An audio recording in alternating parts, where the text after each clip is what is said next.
Otra parte in lawri leri Uten puanang kapum lain Kantona ten lau bia tunem ten itia Tuna wal dangi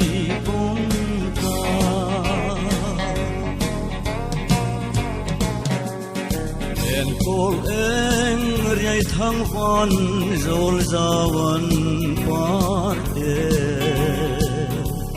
Ikhir ngam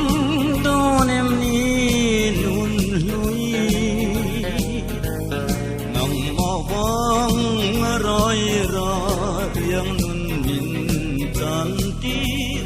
Tuna wal dangi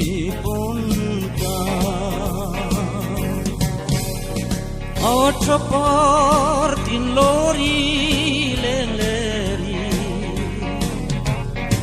Uten puanang kapum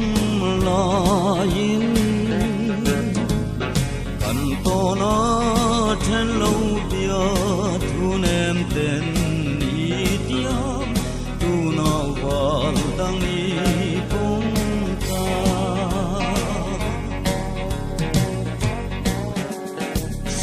Lang con in zuina lang dòng kha parte Tume hai te rang le nun lui Hing tin kan thia chola lâu bul le anga Tu na wal dangi pom ta Otra parte in lawri leri Uten puanang kapum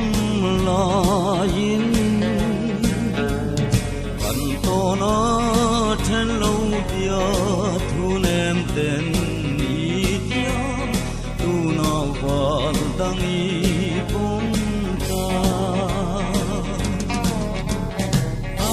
parte in lawri leri Otra parte in lawri leri